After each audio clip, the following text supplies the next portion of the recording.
Hello, I am मधु और स्वागत है आपका मेरे चैनल में जहां हम हर रोज एक रोमांटिक मूवी देखते हैं। आज हम ऐसी ही एक मजेदार रोमांटिक मूवी देखेंगे। तो चलिए शुरू करते हैं।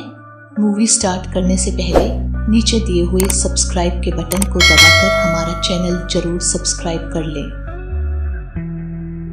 मूवी की शुरुआत में हम एक औरत को देखते हैं जिसका नाम मारियाना होता है। वहीं हम उसके पति रॉय को भी देखते हैं जो फोन पर अपने बिजनेस पार्टनर से बात कर रहा होता है ताकि उसे एक बड़ा प्रोजेक्ट मिल जाए।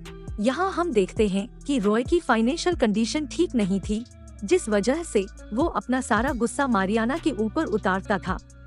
दूसरी तरफ हम जेम्स नाम के एक पेंटर को देखते हैं जो एक ढाबे वाले से अपने घर का एड्रेस पूछता है। दरअसल जेम्स इस गांव में नया था और वो अपनी एक पेंटिंग बनाने आया था, पर बहुत कोशिशों के बाद भी उसे कुछ समझ नहीं आ रहा था कि वो क्या बनाए। तभी जेम्स की नजर मारियाना पर पड़ती है जो रेड ड्रेस में बहुत खूबसूरत लग रही थी और जेम्स उसे देखकर उसके पीछे चला जाता है। इसके बाद हम मारियाना के पति रॉय को देखते हैं जो कि स्टीव नाम के गैंगस्टर के पास जाता है जिसका काम लोगों को उधार पैसे देने का था और अगर कोई उसका पैसा नहीं लौटाता था तो वो उसे मार देता था। रॉय ने भी स्टीव से बहुत सारा पैसा उधार ले रखा था और वो उसे और पैसे उधार मांगने आया था। वहाँ रॉय स्टीव से बोलता है कि अगर उसे वो प्रोजेक्ट मिल गया तो वो उसका सारा पैसा सूद समेत लौटा देगा। अब रॉय की बातों में आकर स्टीव उसे पैसे दे देता है, पर वो उसे इन पैसों को टाइम पर लौटाने की धमकी भी देता है। दूसरी तरफ हम मारियाना को देखते हैं जो अपने पिता की कब्र पर जाती है और उन्हें याद करके रोने लगती है। फिर जब वो वहाँ से घर आती है तो जेम्स भी उसका पीछा करते हुए उसके घर तक आ जाता है और वो वहाँ छुपकर उसकी पेंटिंग बनाने लगता है। पर तभी मारियाना भी उसे देख लेती है और उसके पास आकर पूछती है कि तुम मेरी परमिशन के बिना मेरी पेंटिंग कैसे बना रहे हो। इस पर जेम्स कहता है कि मुझे कुछ समझ में नहीं आ रहा था कि मैं क्या बनाऊं, पर जब मैंने आपको देखा तो आप मुझे मेरी पेंटिंग के लिए बिल्कुल परफेक्ट लगी। अब मारियाना भी उसे पेंटर समझ के माफ कर देती है और उससे पूछती है कि क्या तुम मेरी और मेरे पापा की पेंटिंग बना सकते हो। इस पर जेम्स मान जाता है, पर जब मारियाना उसे बोलती है कि इसके लिए मुझे मेरे हस्बैंड से परमिशन लेनी होगी तो यह सुनकर वो उदास हो जाता है क्योंकि उसे नहीं लगा था कि मारियाना शादीशुदा है।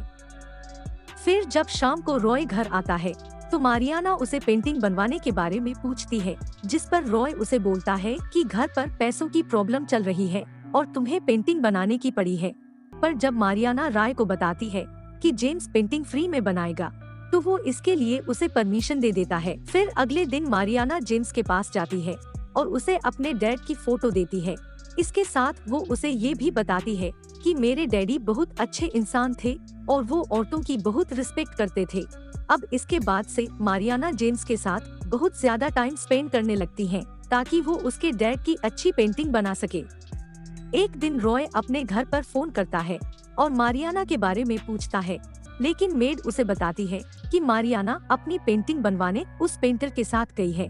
अब यह सुनकर रॉय मारियाना पर शक करने लगता है और फिर वो मारियाना को देखने के लिए वहाँ से निकल रहा होता है कि तभी वहाँ पर स्टीव के गुंडे आ जाते हैं और उसे गाड़ी में डालकर स्टीव के पास ले जाते हैं, जहाँ स्टीव उसे अपने पैसे मांगता है। जिस पर रॉय अपने पार्टनर को फोन करता है और उससे पूछता है कि उसे वो प्रोजेक्ट मिला है या नहीं, जिस पर उसका पार्टनर उसे बताता है कि वो प्रोजेक्ट तो कैंसिल हो गया और हमारे कुछ साथियों को भी पुलिस ने अरेस्ट कर लिया। अब यह सुनकर रॉय शॉक हो जाता है और स्टीव भी उसे देखकर समझ जाता है कि उसके पैसे डूब गए हैं, इसीलिए वो रॉय को जान से मारने वाला होता है। पर तभी रॉय उसे रोकते हुए बोलता है कि मैं अपना घर बेच दूंगा और तुम्हें तुम्हारे पैसे जल्दी ही चुका दूंगा, लेकिन उस घर को बेचने में एक प्रॉब्लम है कि वो घर मारियाना के नाम पर है, इसलिए मुझे उसे कन्विंस करना होगा। अब इस पर स्टीव भी उसकी बात मान जाता है और उसे एक आखिरी मौका देता है। इधर हम मारियाना को देखते हैं जो अपनी और अपने डैड की पेंटिंग को दीवार पर लगा रही थी। तभी हम किसी दूसरे आदमी को देखते हैं जो मारियाना पर नजर रख रहा था। तभी मारियाना देखती है कि उसकी बिल्ली का कटा हुआ सिर डाइनिंग टेबल पर पड़ा है, जिसको देखकर वो चिल्लाने लगती है और उसकी चिल्लाने की आवाज सुनकर जेम्स उसके घर के अंदर आता है और उसे शांत करने की कोशिश करता है, पर तभी उनकी मेड उन दोनों को देख लेती है। इसलिए मारियाना उसे यहाँ से जाने के लिए बोलती है, क्योंकि इससे उसके और उसके पति के बीच में गलतफहमी हो सकती है। फिर जब रॉय घर आता है तो मारियाना उसे बताती है कि उनकी बिल्ली का कटा हुआ सिर डाइनिंग टेबल पर पड़ा है। ये देखकर रॉय भी शॉक हो जाता है और वो मारियाना को बोलता है कि हमें यह घर बेच देना चाहिए। पर इस पर मारियाना उसे बोलती है कि यह घर मेरे डैड की आखिरी निशानी है और मैं इस घर को बिल्कुल भी नहीं बेचने वाली। इस पर रॉय उसे बोलता है कि कल को कोई मेरी गर्दन काट दे तो तुम्हें तो कोई फर्क ही नहीं पड़ेगा। दरअसल स्टीव के आदमी ने ही उस बिल्ली की गर्दन काटी थी ताकि मारियाना डरकर इस घर को बेचने के लिए राजी हो जाए। पर मारियाना इस पर भी नहीं मानती, जिस पर रॉय पेंटिंग को देखते हुए बोलता है कि तुम्हें तो ये पेंटर पसंद है, इसलिए तुम्हें अपने पति की कोई परवाह नहीं है। और ये बोलकर वो वहाँ से चला जाता है और स्टीव को फोन करता है और उसे बताता है कि मारियाना घर बेचने के लिए नहीं मान रही। इस पर स्टीव उसे बोलता है कि अगर मारियाना की मौत हो जाए तो सारी प्रॉपर्टी तुम्हारे नाम हो जाएगी। अब रॉय को तो पहले से ही शक था कि उस पेंटर और मारियाना का अफेयर चल रहा है, इसीलिए वो स्टीव की बात मानकर उसे अपनी वाइफ को मरवाने का कॉन्ट्रैक्ट दे देता है। इसके बाद स्टीव अपने आदमियों को बोलकर जेम्स और मारियाना को किडनैप करवा लेता है। अब रॉय बैठकर मारियाना के साथ अपनी शादी के पलों को याद कर रहा होता है और तभी उसे रियलाइज होता है कि वो जो कर रहा है वो सही नहीं है। इसलिए वो तुरंत स्टीव को फोन करता है और उसकी वाइफ को मरवाने का प्लान कैंसिल करने को कहता है। पर स्टीव बहुत ही बुरा आदमी था, इसलिए वो मारियाना को अपने आदमियों के हवाले कर देता है, जिसके बाद उसके आदमी एक एक करके मारियाना के साथ जबरदस्ती करने लगते हैं। पर मारियाना को थोड़ा सेल्फ डिफेंस आता था, इसीलिए वो उन सभी आदमियों को पीटकर वहाँ से भागने की कोशिश करती है। उधर स्टीव भी जेम्स को मारने वाला होता है, पर तभी वो भी अपने आप को छुड़वा लेता है और मारियाना की भी वहाँ से भागने में मदद करता है। पर तभी स्टीव का एक आदमी जेम्स के पेट में चाकू मार देता है, जिससे वो जख्मी हो जाता है। दूसरी तरफ मारियाना भागते हुए ब्रिज तक पहुंच जाती है और वहां पर आ रही एक कार से मदद मांगती है, लेकिन वो कार स्टीव की होती है और थोड़ी देर बाद में उसी के सारे आदमी भी वहां पर आ जाते हैं। फिर वो लोग मारियाना को चाकू मार देते हैं और उसे ब्रिज से नीचे फेंक देते हैं। अब जेम्स यह सब कुछ देख लेता है और वो अगले दिन पुलिस को सारी बातें बता देता है, पर पुलिस को मारियाना की बॉडी कहीं नहीं मिलती। इसीलिए पुलिस को लगने लगता है कि जेम्स ने उनसे झूठ बोला है। इसके बाद हम रॉय को देखते हैं जो सो रहा होता है और तभी उसे बिल्ली की आवाज सुनाई देती है और वो उठकर उसे देखने नीचे आता है। पर तभी वो वहाँ उसकी बिल्ली लेव को देखता है, जिसकी बॉडी में से खून निकल रहा था। फिर वो मारियाना का कटा हुआ सिर टेबल पर देखता है, पर तभी उसकी आँख खुल जाती है और वो सपना देख रहा होता है। पर तभी वो फिर से वापस मारियाना को देखता है और वो उसे देखकर बहुत ज्यादा डर जाता है। अब पूरे गांव में ये बात फैल जाती है कि कुछ लोगों ने ब्रिज पर मारियाना की आत्मा को देखा है। अब हम मारियाना को देखते हैं, जो कि स्टीव के एक आदमी को बहलाकर ब्रिज पर लेकर आती है और वहां उसे मार डालती है। इसके बाद वो स्टीव के दूसरे आदमी के साथ भी यही करती है और उसे भी मार डालती है।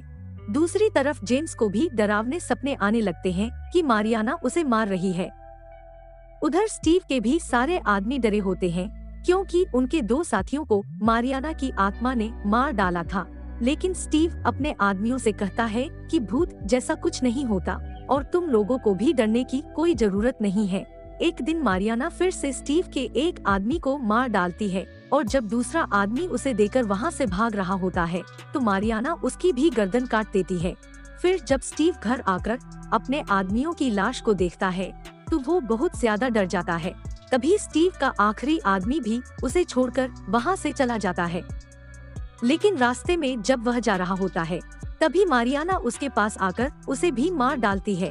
दूसरी तरफ स्टीव अपनी जान बचाने के लिए जेम्स के घर पर आता है, क्योंकि उसे लग रहा था कि अगर वो जेम्स के साथ रहेगा तो मारियाना की आत्मा उसे कुछ नहीं करेगी। इसके बाद स्टीव जेम्स को बताता है कि मारियाना के पति रॉय ने ही मुझे उसे मरवाने का कॉन्ट्रैक्ट दिया था ताकि वो उसके घर को बेच सके। यह सुनकर जेम्स को बहुत गुस्सा आ जाता है और वो स्टीव को अपने घर में बंद करके सीधा रॉय के घर चला जाता है और उसे सच उगलवाने की कोशिश करता है। पर वो जेल नहीं जाना चाहता था, इसीलिए वो घर का सामान तोड़ने लगता है और जोर जोर से चिल्लाने लगता है ताकि लोगों को लगे कि जेम्स उसे मारने आया है। अब रॉय की आवाज़ों को सुनकर गांव के लोग उसके घर आ जाते हैं और जेम्स को लेकर वहां से चले जाते हैं। फिर जेम्स लोगों को बताता है कि रॉय ने स्टीव के जरिए मारियाना को मरवाया है और वो चाहे तो स्टीव से खुद पूछ सकते हैं, और ये बोलकर वो उन सभी को अपने घर लेकर जाता है। पर वहाँ जाकर वो देखता है कि उसके घर का दरवाजा खुला है और वहाँ पर स्टीव की लाश टंगी है। अब यह देखकर वो लोग जेम्स पर ही शक करने लगते हैं, पर जेम्स उन्हें चकमा देकर वहाँ से भाग जाता है। अगले दिन जब रॉय अपने घर पर होता है तो वहाँ अचानक मारियाना की आत्मा आकर उसे डराने लगती है, जिससे डरकर वो बाहर भाग जाता है। पर तभी वहाँ पर स्टीव के बॉस का आदमी आता है और रॉय को अपने बॉस के पास लेकर जाता है। स्टीव के बॉस का नाम प्रोटॉन होता है और वो उसे कहता है कि मैंने ही स्टीव को तुम्हें देने के लिए पैसे दिए थे, पर अब वो भी मर चुका है, इसीलिए वो पैसे तुम मुझे दोगे, और अगर तुमने ऐसा नहीं किया तो मैं तुम्हारी पूरी फैमिली को मार दूंगा। अब इसके बाद रॉय और प्रोटॉन का एक आदमी एक तांत्रिक के साथ उस ब्रिज पर जाता है ताकि वो मारियाना की आत्मा से पीछा छुड़वा सके। फिर वो तांत्रिक बहुत सारे मंत्रों को पढ़ता है, जिसे मारियाना की आत्मा वहाँ पर आ जाती है, लेकिन उस तांत्रिक का कोई भी मंत्र मारियाना पर काम नहीं करता।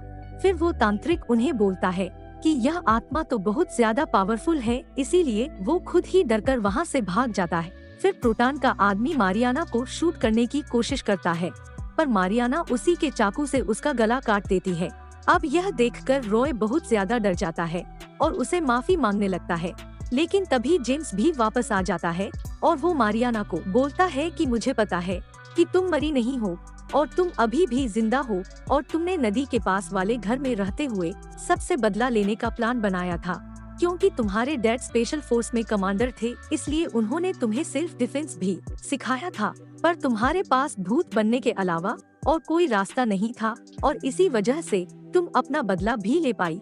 अब यह सुनकर रॉय उसे माफी मांगता है और उसको बोलता है कि जब मुझे पता चला कि तुम्हारा इस पेंटर के साथ अफेयर चल रहा है तो मैं खुद को रोक नहीं पाया और मैंने स्टीव को तुम्हें मारने का कॉन्ट्रैक्ट दे दिया, पर मैं तुमसे बहुत प्यार करता हूँ, इसलिए मैंने स्टीव को तुम्हें मारने के लिए मना भी किया, पर तब तक बहुत देर हो चुकी थी। पर तभी जेम्स उसे बोलता है कि मारियाना और मेरे बीच में आज तक कुछ नहीं हुआ और वो तुम्हें धोखा देने के बारे में सोच भी नहीं सकती। अब यह देखकर मारियाना भी रोने लग जाती है और वो चाकू को नीचे फेंक देती है, पर तभी वहाँ पर प्रोटॉन का आदमी आकर जेम्स को मारने की कोशिश करता है, पर इससे पहले कि वो जेम्स को मारे मारियाना उसे मार डालती है। पर तभी पीछे से रॉय आकर मारियाना के पेट पर चाकू मार देता है और बोलता है कि मैं तुमसे प्यार तो करता हूँ, पर मुझे ये मेरी फैमिली के लिए करना पड़ेगा।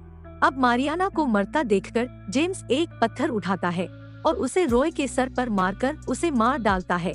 इसके बाद वो मारियाना की लाश को उठाकर नदी में बहा देता है और खुद को पुलिस को सरेंडर कर देता है, जिस वजह से उसे जेल हो जाती है। अब फिल्म के लास्ट सीन में हम देखते हैं कि प्रोटॉन ने मारियाना के घर पर कब्जा कर लिया है, पर अब मारियाना सच में भूत बन गई है और वो प्रोटॉन और उसके साथियों को मार डालती है, और कुछ इसी तरह से ये फिल्म यहीं खत्म हो जाती है।